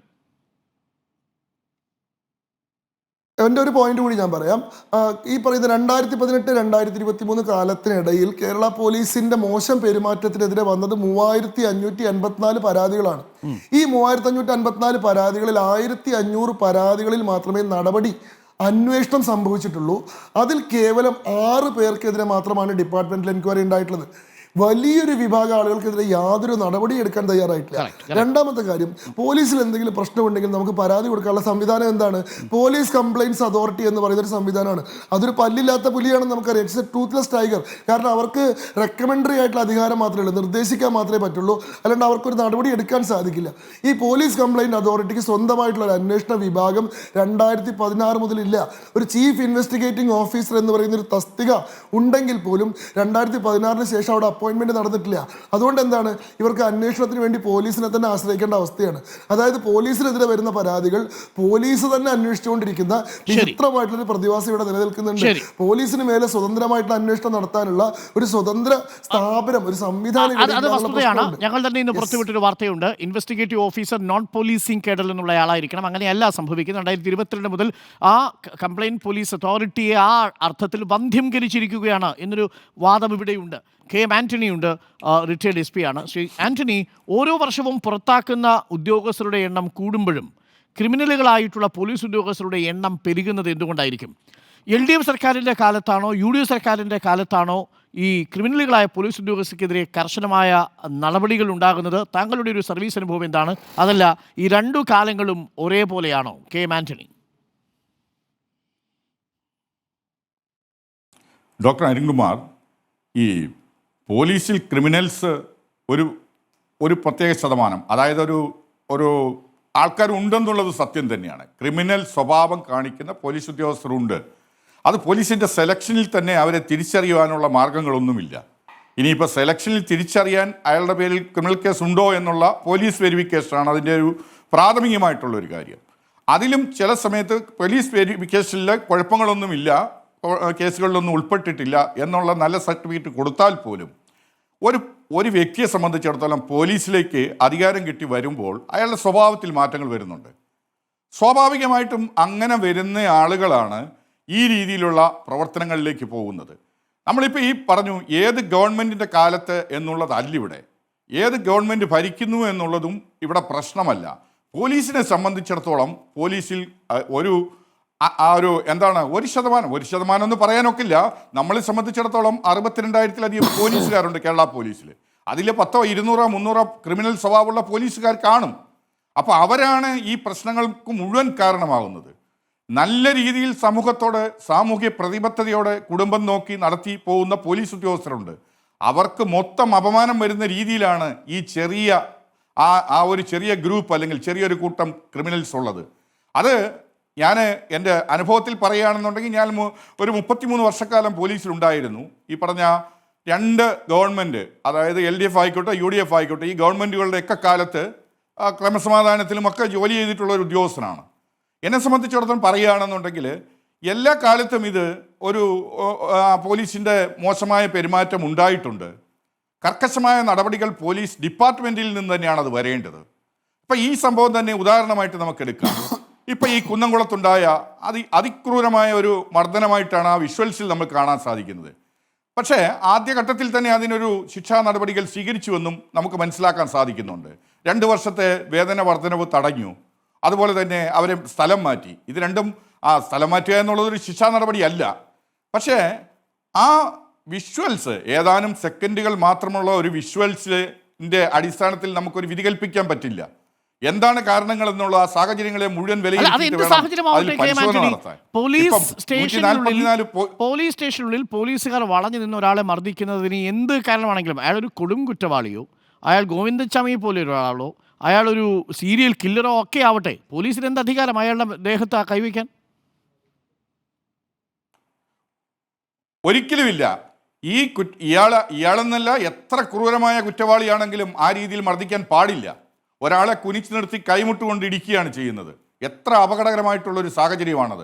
അതിനെയോ അല്ലെങ്കിൽ അങ്ങനെയുള്ള കാര്യങ്ങളെയോ ഒരു കാരണവശാലും ന്യായീകരിക്കില്ല. പോലീസിൽ അത് ചെയ്തിട്ടുണ്ടെങ്കിൽ അവർ സേനയ്ക്ക് പുറത്തു തന്നെ പോകണം. പോലീസിൽ നിന്ന് പിരിച്ചുവിടണം, മറ്റു മാർഗമുണ്ട്. നോക്കൂ, ആ ഒരു ക്ഷേത്രത്തിലെ പൂജാരിയായ, ഒരു യൂത്ത് കോൺഗ്രസിലെ നേതാവായ ഒരു മനുഷ്യനെ ഇടിക്കുന്ന കാണൂ. ഈ ദൃശ്യങ്ങളിൽ കാണുന്ന ആ പോലീസുകാരെ എന്ത് ചെയ്യണം അങ്ങ് പറയൂ. തീർച്ചയായിട്ടും അല്ല, എൻ്റെ വ്യക്തിപരമായ അഭിപ്രായം എന്ന് പറഞ്ഞു കഴിഞ്ഞാൽ പിരിച്ചുവിടണമെന്ന് തന്നെയാണ് ഞാൻ പറയുന്നത്. പക്ഷെ ഒരു നിയമപരമായിട്ട് ചട്ടങ്ങളും നടപടിക്രമങ്ങളും പാലിച്ചുകൊണ്ട് തന്നെയാണ് വരേണ്ടത്. അതിന് തീരുമാനം വരട്ടെ. അന്വേഷണം ഇപ്പൊ പുനരന്വേഷണം നടക്കാൻ പോവുകയാണ്. അതുപോലെ തന്നെ അത് യഥാർത്ഥത്തിൽ ഈ സർക്കാർ നേരത്തെ വിചാരിച്ചിരുന്നുവെങ്കിൽ അവർക്ക് ഈ ഇൻക്രിമെന്റ് തടയുന്നതിന് പകരം ആ സമയത്ത് തന്നെ യൂണിഫോം ഊരി വിട്ടിരുന്നെങ്കിൽ ഇന്ന് ഈ ചർച്ച ഉണ്ടാവില്ല. ഇന്നിപ്പോൾ ഇങ്ങനൊരു അടിയന്തര പ്രമേയ ചർച്ച ഇവിടെ വരില്ല. പക്ഷേ പ്രശ്നം ആ തീർച്ചയായിട്ടും. സമയത്ത് നടപടിയെടുക്കാതിരിക്കുകയും ദൃശ്യങ്ങൾ വരാതിരിക്കാൻ ഗൂഢാലോചന നടത്തുകയും ഒക്കെ ചെയ്തു എന്നതാണ് പ്രതിപക്ഷത്തിന്റെ ആരോപണം. Thank you K Antony. ഞാൻ അങ്ങയിലേക്ക് മടങ്ങി വരാം. നമുക്കൊപ്പം CPM പ്രതിനിധി advocate KS Arunkumar, advocate Shibu Meeran Muslim League പ്രതിനിധി, അഡ്വക്കേറ്റ് ശങ്കുട്ടി ദാസ് BJP പ്രതിനിധി, കെ ആന്റണി റിട്ടയർഡ് SP എന്നിവരാണ്. ശ്രീ ഷിബു മീരാൻ, ഇപ്പോൾ അഡ്വക്കേറ്റ് KS അരുൺകുമാർ പറഞ്ഞു വെച്ചത് കേട്ടില്ലേ? കേരളത്തിൽ ഇതേപോലെ കുറ്റവാളികളായ പോലീസ് ഉദ്യോഗസ്ഥർക്കെതിരെ നടപടിയെടുത്ത മറ്റൊരു സർക്കാർ ഉണ്ടായിട്ടുണ്ടോ?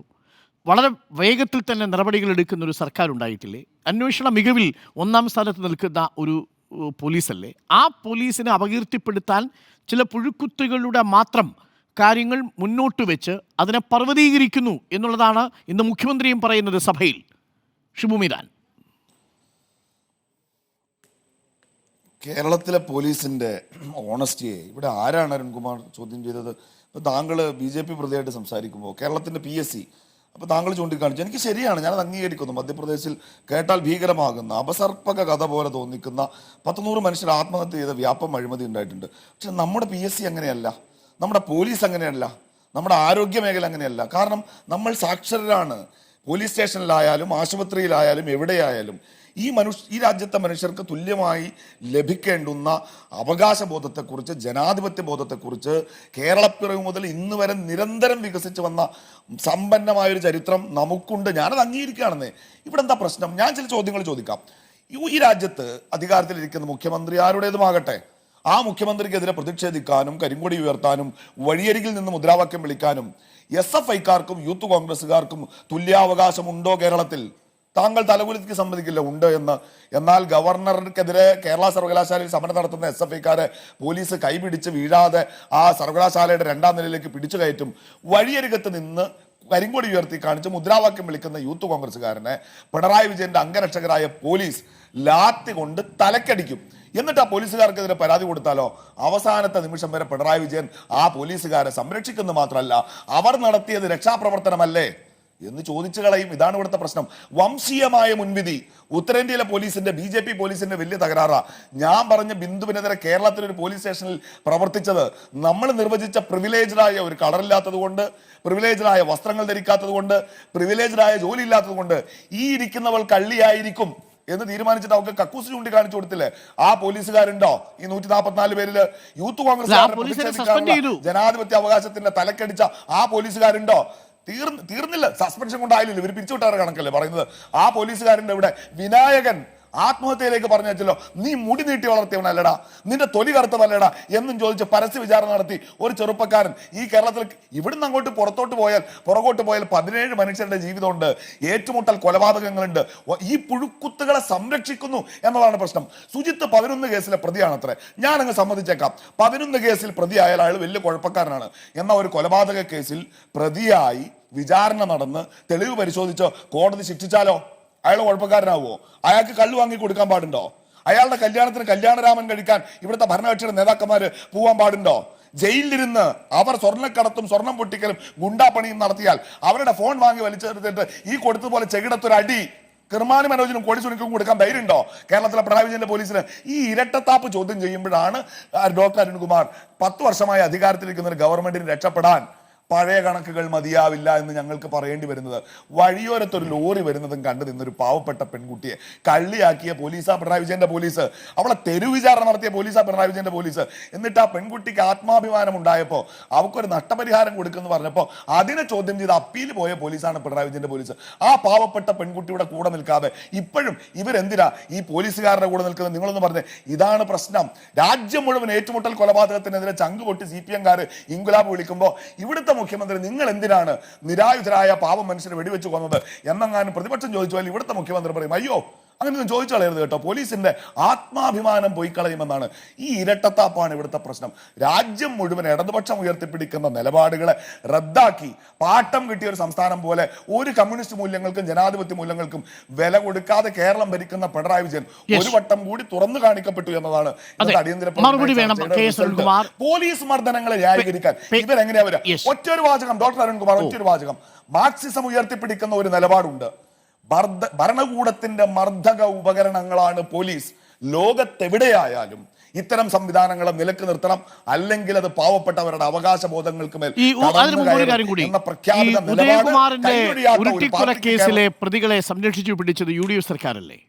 ആ അമ്മയോട് മറുപടി പറയാനുള്ള ബാധ്യത അന്നത്തെ UDF സർക്കാരിനും അതിനുശേഷം പിന്നീട് ആ അന്വേഷണം അട്ടിമറിക്കപ്പെടുമ്പോൾ കൂടുതൽ തെളിവുകൾ കൊടുക്കാൻ കഴിയാതെ പോയ പിണറായി സർക്കാരും രണ്ടുപേരും ഒരേപോലെ തുല്യമായി പ്രതിക്കൂട്ടിൽ നിൽക്കുന്നില്ലേ? അവിടെയാണ് ഞാൻ ആദ്യം ആ മാർക്സിസ്റ്റ് നിലപാട് ഇപ്പോഴും ഒരു മുസ്ലിം ലീഗുകാരനാണെങ്കിലും ഉയർത്തിപ്പിടിക്കുന്നത്. അടിസ്ഥാനപരമായി പ്രവർത്തിക്കുന്നു. അത് മാർക്സിസ്റ്റ് മുഖ്യമന്ത്രി ആ മർദ്ദനോപകരണം UDF കൈകാര്യം ചെയ്യാൻ കഴിഞ്ഞില്ല. പോട്ടെ, LDF വന്നപ്പോഴെങ്കിൽ LDF-നെങ്കിലും ആ മർദ്ദനോപകരണത്തെ കൈകാര്യം ചെയ്തുകൂടായിരുന്നു എന്നാണ് ചോദ്യം. എനിക്ക് ബോധ്യമുണ്ടെന്ന് ഈ പോലീസിനെ നിലക്ക് നിർത്തുന്ന UDF മൂപ്പർക്ക് പറ്റാത്തല്ലോ. ഡോക്ടർ അരുൺ, രണ്ട് കാര്യത്തിലാണ് എന്റെ സമയമാണ്. രണ്ട് കാര്യത്തിലാണ് ഞാൻ മറുപടി പറയാൻ ആഗ്രഹിക്കുന്നത്. ഒന്ന്, പോലീസ് കംപ്ലൈന്റ് അതോറിറ്റിയുമായി ബന്ധപ്പെട്ടുകൊണ്ട് ഇവിടെ ചില പരാമർശങ്ങൾ ഉണ്ടായി. കൃത്യമായി നിയമസഭയിൽ ഇന്ന് മുഖ്യമന്ത്രി പറഞ്ഞ കണക്ക് നിങ്ങളുടെ മുന്നിൽ ഉണ്ടാവും. 2017 പോലീസ് കംപ്ലൈന്റ് അതോറിറ്റിയുടെ മുന്നിൽ വന്ന പരാതിയുടെ എണ്ണം 808 ആണ്. 2022 ആയപ്പോൾ അത് 146 ആയി. 2024 ആയപ്പോൾ അത് 94 ആയി. 2025 ഇതുവരെ 45. അതായത് 7 വർഷങ്ങൾക്ക് മുമ്പ് 808 പരാതി കിട്ടിയത് കുറഞ്ഞു വന്ന് 100-ൽ താഴെയായി മാറുന്നു എന്ന് പറഞ്ഞാൽ പരാതി കൊടുക്കാനുള്ള സാഹചര്യം പോലും പോലീസുകാരുടെ ഇടയിൽ കുറഞ്ഞു വരുന്നു എന്നുള്ളതാണ്. ഇത് പരാതി കൊടുത്തിട്ട് പ്രയോജനമില്ലെന്ന് കരുതുന്നവരുടെ എണ്ണം കൂടി വരുന്നു എന്ന് കരുതിയാലും പോരെ? അത് ആരോപണം ഉന്നയിക്കുന്നവർക്ക് അതും അതിന്റെ അപ്പുറത്തും കാണാം. ഇപ്പൊ കുറച്ച് കാലത്തായിട്ട് കുറെ ആരോപണം ഉണ്ടല്ലോ, 9.5 വർഷമായി. ഒരൊറ്റ ആരോപണം തെളിയിക്കാൻ പറ്റാത്തവർക്ക് അതും ചിന്തിക്കാം, അതിന്റെ അപ്പുറത്തും UDF-നും മാധ്യമങ്ങൾക്കൊക്കെ ചിന്തിക്കാം. നിങ്ങൾ ചിന്തിച്ചോ? പിന്നെ ഒരു കാര്യം, ചില ഉദാഹരണങ്ങൾ എടുത്തു. ഈ ഉദാഹരണങ്ങളൊക്കെ കേരളത്തിലെ ആളുകൾ കാണുന്നില്ലേ? താങ്കൾക്കറിയാലോ, സ്വന്തം മകന്റെ ഒരു കഷ്ണം ഒരു എല്ലിങ് കഷ്ണം എനിക്ക് വേണം, എനിക്ക് ബാഹ്യക്രിയ ചെയ്യാനാണ്, എന്റെ കുടുംബത്തിന് ബാഹ്യക്രിയ ചെയ്യാനാണെന്ന് പറഞ്ഞ് സുപ്രീം കോടതി വരെ കയറി ഇറങ്ങിയ ഒരു അച്ഛനുണ്ടായിരുന്നില്ലേ, ഈശ്വര വാര്യർ? എന്നും കിടന്നുറങ്ങുമ്പോ ഒരു ഇല ചോറ് വിളമ്പി വെക്കും ആ അമ്മ. എന്തിനാ? നനഞ്ഞു കുളിച്ച് പട്ടിണിയായിട്ട് വരുന്ന തന്റെ മകന് കഴിക്കാൻ വേണ്ടി 1976-77 മുതൽ 2001 വരെ മരണപ്പെടുന്നത് വരെ അത്താഴം സ്വന്തം മകന് വേണ്ടി ഒരു ഇല ചോറ് എന്നും മാറ്റിവെക്കുന്ന ഒരു അമ്മയുണ്ടായിരുന്നു ഈ കേരളത്തിൽ. അറിയോ നിങ്ങൾക്ക്? ഈശ്വരവാര്യരുടെ ഭാര്യ. അറിയോ എന്തിനാണ് എന്റെ മകനെ ഈ മഴയത്ത് പുറത്തു നിർത്തിയിരിക്കുന്നത് എന്ന് പറഞ്ഞ് മാനസിക അസ്വസ്ഥതാൽ എന്നും പൊട്ടിക്കരയും പൊട്ടിക്ക് ചിരിക്കുകയും ചെയ്ത ഒരമ്മയുണ്ടായിരുന്നു. സ്വന്തം മകനെ പിടിച്ചുകൊണ്ടുപോയത് ഈ കോൺഗ്രസിന്റെ പോലീസാ. ഒരു കഷ്ണം, ഒരിറച്ചി കഷ്ണം, ഒരു എല്ലും കഷ്ണം നിങ്ങൾ കൊടുത്തോ? എന്താ പോലീസ് പറഞ്ഞത്? ഞങ്ങൾ അറസ്റ്റ് ചെയ്തിട്ടില്ല. ആ സാഹചര്യം ഇപ്പൊ എവിടെയെങ്കിലും ഉണ്ടോ? നിങ്ങൾ കത്തിച്ചു കളഞ്ഞില്ലേ? ഒരു തെളിവ് നിങ്ങൾ ബാക്കി വെച്ചോ? അവസാനം ഗവൺമെന്റിന് തന്നെ രാജിവെക്കേണ്ടി വന്നിട്ടില്ലേ? എന്താ മുത്തങ്ങയിലെ സംഭവം? എത്ര പേരെയാ വെടിവെച്ചു കൊന്നേ? എന്തിനാ വെടിവെച്ചു കൊന്നത് നിങ്ങൾക്കറിയോ? ഒരു തുണ്ട് ഭൂമിക്ക് വേണ്ടി സമരം ചെയ്തതിന്. ഭൂമിയുമില്ല, അവരെ കൊന്ന് നശിപ്പിച്ചു കളഞ്ഞു. കുട്ടികളെ, അമ്മമാരെ, 90-80 വയസ്സുള്ള വൃദ്ധന്മാരെ നിങ്ങൾ കൊന്നില്ലേ? നിങ്ങൾ വെടിവെച്ചില്ലേ? ഇന്ന് എല്ലാവർക്കും ഭൂമിയും എല്ലാവർക്കും വീടും കൊടുക്കുക ഈ ഗവൺമെന്റ്. നിങ്ങൾക്കറിയോ തങ്കമണി സംഭവം? എത്രയോ സ്ത്രീകളെയാണ് ബലാത്സംഗം ചെയ്തത്. ആരുടെ പോലീസായിരുന്നു നിങ്ങൾക്കറിയോ? സഖാവ് P. രാജീവിനെ, സഖാവ് N. സതീശിനെ ഒരു കരിങ്കൊടി കാണിച്ച് സമരത്തിന്റെ ഭാഗമായിട്ട് അണിനിരന്നപ്പോ ഈ എറണാകുളം പട്ടണത്തിന്റെ നടുത്തളത്തിൽ വിട്ട് എത്ര ക്രൂരമായിട്ടുള്ള മർദ്ദനം നടത്തിയ പോലീസ് ആരുടെ പോലീസായിരുന്നു? ഈ കേരളത്തിൽ ഇലക്ട്രിക് ലാത്തി ആദ്യമായി ഉപയോഗിച്ചത് ആരാ? നിങ്ങൾക്ക് ഓർമ്മയുണ്ടോ? ഇലക്ട്രിക് ലാത്തി എവിടെയാ ഉപയോഗിച്ചത്?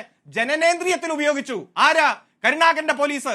അതിനുശേഷം AK ആന്റണിയുടെ പോലീസ്, ഉമ്മൻചാണ്ടിയുടെ പോലീസ്. നിങ്ങൾ എന്താ പറഞ്ഞേ? ഈ തല്ല് മുഴുവൻ ഇത് ഞങ്ങളും കൊണ്ടിട്ടുണ്ട്. ഞങ്ങളുടെയൊക്കെ ഷർട്ടൂരി പരിശോധിച്ചാലേ ഒരുപാട് ലാത്തിയടി കാണാമോ? അറിയാമോ താങ്കൾക്ക്? അതായത് പരീക്ഷാ കമ്മീഷണർ ഓഫീസിന്റെ മുകളിൽ നിന്ന് ചാടി ആത്മഹത്യ ചെയ്ത രജനി സാനന്ദിനെ നിങ്ങൾക്ക് ഓർമ്മയുണ്ടോ? ഒന്നെടുത്തു നോക്ക് കേരളത്തിന്റെ ചരിത്രം. ഏറ്റവും ആദ്യം കൈവിലങ്ങുകൾ കൂട്ടിയിട്ട് നിരവധി ആളുകളെ ഒരുമിച്ച് കോടതി കൊണ്ടുപോയതാരാ? അറിയാമോ? TV Rajesh, PK Biju. ഒരാൾക്ക് ബാത്റൂമിൽ പോകണമെങ്കിൽ കൈവിലങ്ങ് കൂട്ടിക്കലർത്തിയിട്ട് എല്ലാവരും ബാത്റൂമിൽ കയറണം. ഇതൊക്കെ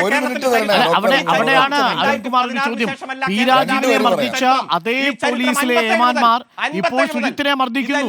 ഒരു വ്യത്യാസവും ഇല്ലേ എന്നുള്ളതാണ്. അതുകൊണ്ട് തന്നെയാണ് P. രാജീവിനെ മർദ്ദിച്ച പോലീസുകാർക്ക് ഇവർ പദവി കൊടുത്ത് ഉന്നത സ്ഥാനം കൊടുക്കുമ്പോ 144 പോലീസുകാരെ പുറത്താക്കി മാതൃക കാണിക്കുന്ന പിണറായി സർക്കാരാണ്. UDF സർക്കാരിന്റെ കാലത്ത് DYFI പ്രവർത്തകരെ കരണക്കുറ്റി അടിച്ചു പൊട്ടിച്ച മധു ബാബുവിന് ഇന്ന് ആലപ്പുഴയിലെ പ്രൊമോഷൻ മാത്രമല്ല ഗുഡ് സർവീസ് എൻട്രി കൊടുത്തിരിക്കുന്നത്. അത് കൃത്യമായി പരിശോധിച്ച് അന്വേഷണം നടത്തി ഡോക്ടർ മാതൃകാപരമായി ഒറ്റ ശിക്ഷിച്ച് മിനിറ്റ് ആ തരണേ. ശിക്ഷാ രണ്ട് കലാപം വരി പറയാം. പൂർത്തീകരിക്കുമ്പോൾ ശരി. അവർക്കുമുണ്ട് റൈറ്റ്. ഇവിടെ ശരി. ബഹുമാനപ്പെട്ട റിട്ടയർഡ് SP പറഞ്ഞല്ലോ, അതൊക്കെ അന്വേഷണ ഡോക്ടർ നടപടികളുടെ ശരി, ഷിബു ബിരാൻ, രണ്ട് 30 വരി, സെക്കൻഡ് സമയം രണ്ട് വരി. എനിക്ക് ശങ്കുട്ടിദാസിലേക്ക് കൂടി ഒരിക്കൽ കൂടി ഇത് പോകണം. 30 സെക്കൻഡ് ഷിബു ബിരാൻ, ദാ 30 സെക്കൻഡ്. പെട്ടെന്ന് ചോദിക്കാം. ഈ ഈശ്വരവാര്യരെ കുറിച്ചും രാജനെ കുറിച്ചും ആണല്ലോ പറഞ്ഞത്. നിങ്ങൾ ഈ കുറ്റപ്പെടുത്തുന്ന ലീഡർ കെ കരുണാകരൻ കോൺഗ്രസ് വിട്ട് DIC ഉണ്ടാക്കിയ കാലത്ത് AKG സെന്ററിൽ കസേരയിട്ട് അദ്ദേഹത്തെ കാത്തിരുന്നവരാണ് നിങ്ങള്. പി രാജീവിന് അടി കൊണ്ടത് എനിക്ക് ഓർമ്മയുണ്ട്. കൂത്തുപറമ്പ് വെടിവെപ്പ് നടന്നപ്പോഴാണ് എറണാകുളത്തെ ഗസ്റ്റ് ഹൗസിൽ സഖാവ് പി രാജീവ് വന്ന SFI സംസ്ഥാന സെക്രട്ടറി തല്ലുകൊണ്ടത്. ഉടുവസ്ത്രം പിന്നെ അഴിഞ്ഞു പോയി അടിവസ്ത്രമായിട്ട് അദ്ദേഹം പോകുന്ന ദൃശ്യങ്ങൾ എന്ന് ഓർമ്മയുണ്ട്. ആ വെടിവയ്പ് നടത്തിയ രവതാ ചന്ദ്രശേഖരൻ അല്ലേ ഇപ്പൊ നിങ്ങളുടെ DGP? അന്ന് പ്രസംഗിച്ച പിണറായി വിജയനല്ലേ മൂപ്പരെ വെച്ചത്? നിങ്ങൾ ഈ തരാതരം പോലെ ചരിത്രം പറയുമ്പോൾ ഇതൊക്കെ ഇവിടെ ആളുകൾക്ക് ഓർമ്മയുണ്ട് എന്ന് ഓർക്കുന്നതാണോ ഡോക്ടർ അരുൺകുമാർ? വേറെ ഒന്നുമില്ല. തീർന്നു അരുൺകുമാർ. റിട്ടയർഡ് SP പറഞ്ഞിട്ടുണ്ട്, ഞാൻ പറഞ്ഞു, കെ. എസ്. അരുൺകുമാറോട് റിട്ടയർഡ് SP തീർന്നു. നിയമപരമായി അന്വേഷണം നടത്തി ശരി, ശരി. ശങ്കുട്ടിദാസിലേക്ക്. ശങ്കുട്ടിദാസ്, ഇന്നിപ്പോൾ 2 നിയമസഭാ സാമാജികർ നിയമസഭയ്ക്ക് മുന്നിൽ പ്രതിഷേധമിരിക്കുകയാണ്. UDF-നേക്കാൾ മികച്ചതാണ് LDF-ന്റെ കാര്യത്തെ പോലീസ് എന്ന കണക്കുകൾ നിരത്തി പറയാൻ ശ്രമിക്കുന്നു. അങ്ങനെയല്ലെന്നും ഇപ്പോഴും അതിനെ സെൽ ഭരണമാക്കി മാറ്റി എന്ന് പ്രതിപക്ഷം ആരോപിക്കുക കൂടി ചെയ്യുന്നു. നിലവിലത്തെ സാഹചര്യത്തിൽ BJP ഈ സത്യാഗ്രഹം അനുഷ്ഠിക്കുന്ന MLA-മാർക്ക് രാഷ്ട്രീയമായ പിന്തുണ നൽകുന്നുണ്ടോ അഡ്വക്കേറ്റ് ശങ്കുട്ടിദാസ്? നോക്കൂ, ഇവിടെ ഉന്നയിക്കപ്പെട്ടിട്ടുള്ള വിഷയത്തോട് പൂർണ്ണമായി ഐക്യദാർഢ്യം പുലർത്തുന്നു എന്നല്ലാതെ അത് ഉന്നയിക്കുന്ന ആളുകളോട് യാതൊരു നിലയിലും ഐക്യപ്പെടാൻ ഞങ്ങൾ തയ്യാറല്ല. ഈ പറയുന്ന വിഷയം ഉന്നയിക്കാൻ ധാർമ്മികമായിട്ടുള്ള എന്തെങ്കിലും അധികാരം രാജ്യത്ത് അടിയന്തരാവസ്ഥ സമയത്തെ പോലീസ് അതിക്രമങ്ങൾ മുതൽ ഉദയകുമാറിനെ കൊല്ലുക വരെ ചെയ്തിട്ടുള്ള UDF-ന്റെ ആളുകൾക്ക് ഉന്നയിക്കാൻ അവകാശമുണ്ടെന്ന് ഞങ്ങൾ കരുതുന്നില്ല. എന്നാൽ ഈ പ്രമേയത്തിൻ്റെ ഭാഗമായിട്ടുള്ള വിഷയം കേരളത്തിലെ പോലീസ് അതിക്രമങ്ങളുടെ തോത് വളരെയേറെ വർദ്ധിച്ചു വരികയും ഇത്തരത്തിൽ അതിക്രമത്തിൽ പങ്കെടുക്കുന്ന ക്രിമിനലുകളായിട്ടുള്ള പോലീസുകാരെ സ്റ്റേറ്റ് സംരക്ഷിക്കുകയും ചെയ്യുന്നു. ഇപ്പോൾ ഈ പറയുന്ന CCTV ദൃശ്യങ്ങൾ പൊതുസമൂഹം വൈകിയാണ് കണ്ടത്. പക്ഷെ സ്റ്റേറ്റ് ഇത് നേരത്തെ കണ്ടിട്ടുള്ളതാണ്. സ്റ്റേറ്റിന് നടപടി എടുക്കണമെങ്കിൽ നേരത്തെ ആവാമായിരുന്നു. എന്നാൽ അത് പൊതുസമൂഹം ചർച്ച ചെയ്ത് അവർക്കെതിരെ ഒരു നടപടി ആവശ്യപ്പെടുന്ന ഘട്ടം വരെയും അവരെ സംരക്ഷിക്കുന്ന നിലപാടാണ് സ്വീകരിച്ചിട്ടുള്ളത്. ഷമീറിൻ്റെ കസ്റ്റഡി മരണ കേസിലെ 6 പ്രതികളെ സസ്പെൻഡ് ചെയ്യുകയും ഇവർക്ക് ജാമ്യം കിട്ടിയ സമയത്ത് തന്നെ തിരിച്ചെടുക്കുകയാണ് ചെയ്തിട്ടുള്ളത്. അതേപോലെ തന്നെ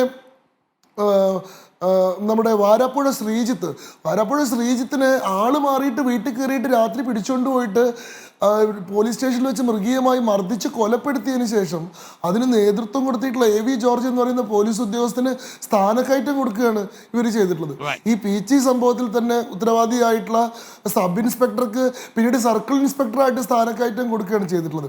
അപ്പം നമ്മൾ ഈ ട്രാക്ക് റെക്കോർഡ് നോക്കുന്ന സമയത്ത് ഈ പറയുന്ന പോലീസിലെ ക്രിമിനലായിട്ടുള്ള ഉദ്യോഗസ്ഥന്മാർക്കെതിരെ നടപടി ഉണ്ടാവുന്നില്ലെന്ന് മാത്രമല്ല അവർക്ക് കൂടുതൽ പുരസ്കാരങ്ങളും അവർക്ക് കൂടുതൽ ഇവര് രാഷ്ട്രീയമായിട്ട് താങ്കൾ പറഞ്ഞത് ശരിയാണ്. കുന്നംകുളത്തെ പോലീസിന്റെ കാര്യത്തിലും അപ്പൊ ആ രീതിയിൽ 30 സെക്കൻഡ്സ് ശങ്കു.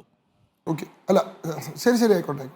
ഇല്ലില്ല, ഞാൻ പറഞ്ഞു വന്നത് എന്താ വെച്ചാൽ ഇവിടെ ഈ പറയുന്ന തുലനം കൊണ്ടോ താരതമ്യം കൊണ്ടോ ഞങ്ങളുടെ കാലത്ത് ഇങ്ങനെ ചെയ്തിട്ടില്ലേ, നിങ്ങളുടെ കാലത്ത് നിങ്ങൾ അങ്ങനെ ചെയ്തിട്ടില്ലേ എന്നുള്ളതൊന്നും അല്ല ഇവിടുത്തെ ചർച്ച. അടിയന്തരാവസ്ഥ കാലത്തെ പോലീസ് അതിക്രമങ്ങളെ പറ്റി ചർച്ച ചെയ്തുകൊണ്ടിരിക്കേണ്ട സമയമല്ലേ ഇത്. ഇപ്പോഴത്തെ പ്രശ്നം കഴിഞ്ഞ 10 വർഷമായിട്ട് ഭരിച്ചുകൊണ്ടിരിക്കുന്ന ഇടതുപക്ഷ സർക്കാരിന്റെ പോലീസ് നയം എന്താണ്? നിങ്ങൾ ഇങ്ങനെ ഈ പോലീസുകാരെ കയറൂരി വിടാൻ തന്നെയാണോ ഭാവം? പോലീസിന്റെ മനോവീര്യമാണോ? കാലത്തെത്തുമ്പോഴും ക്രിമിനലുകളുടെ എണ്ണം പെരുകുന്നു. നേരത്തെ സൂചിപ്പിച്ചതുപോലെ തന്നെ അവർ സ്റ്റേഷനിൽ നടത്തുന്ന പെരുമാറ്റങ്ങളുടെ ദൃശ്യങ്ങൾ പുറത്തു വരുന്നു. ഇനിയും ഒരുപാട് ദൃശ്യങ്ങൾ പുറത്തു വരുമെന്നാണ് നമ്മൾ കരുതുന്നത്. താങ്കൾ ഭയക്കുന്നുണ്ടോ ഈ വിവിധ പോലീസ് സ്റ്റേഷനുകളിലെ ദൃശ്യങ്ങൾ കുന്നംകുളം മാതൃകയിൽ പുറത്തു വന്നാൽ അതൊരു വലിയ ക്യാമ്പയിനായി തീരും എന്ന് താങ്കൾ ഭയക്കുന്നുണ്ടോ KM ആന്റണി? എനിക്കതിൽ ഭയമൊന്നുമില്ല, വരട്ടെ. ഏതാനും ക്രിമിനൽ സ്വഭാവമുള്ള പോലീസ് ഉദ്യോഗസ്ഥർ ചെയ്യുന്ന ഇക്കാര്യങ്ങൾ 10,000-കണക്കിന് പോലീസ് ഉദ്യോഗസ്ഥർ അന്തസ്സായി അഭിമാനത്തോടെ ജോലി ചെയ്യുന്ന കേരളത്തിലെ പോലീസ് ഉദ്യോഗസ്ഥർക്ക് ക്ഷീണം സംഭവിക്കുന്നത്. അവർക്ക് അഭിമാനപൂർവ്വം പൊതുജനത്തിനിടയിൽ നടക്കണമെന്നുണ്ടെങ്കിൽ ഇവരെ ഡിപ്പാർട്ട്മെൻ്റൽ ആക്ഷൻ അല്ല, വകുപ്പ് തല നടപടി മാത്രമല്ല, ക്രിമിനൽ കുറ്റമാണ് അവർ ചെയ്തതെങ്കിൽ അവരെ ജയിലിൽ അടയ്ക്കണമെന്ന് തന്നെയാണ് എൻ്റെ ആവശ്യം. കാരണം അങ്ങനെയുള്ള ഏതാനും ആളുകൾ ആ രീതിയിൽ കർക്കശമായ നടപടി ഇപ്പോൾ അതിൻ്റെ ലക്ഷണങ്ങൾ കണ്ടു തുടങ്ങുന്നുണ്ട്. അങ്ങനെ സ്വീകരിച്ചു കഴിഞ്ഞാൽ പോലീസിനെ കുറ്റമറ്റതാക്കി തീർക്കാൻ പറ്റും. നമ്മൾ മറ്റെല്ലാ കാര്യങ്ങളിലും ഉള്ളതുപോലെ തന്നെ കേരള പോലീസ് നമ്പർ 1 തന്നെ നിൽക്കുമെന്നുള്ളത് തന്നെയാണ് എൻ്റെ അഭിപ്രായവും അത് തന്നെയാണ് എൻ്റെ ആഗ്രഹവും. Thank you Shri KM Antony. Advocate Shankuttidas, advocate Shibu Meeran, advocate KS Arunkumar ചർച്ചയിൽ ചേർന്നത്.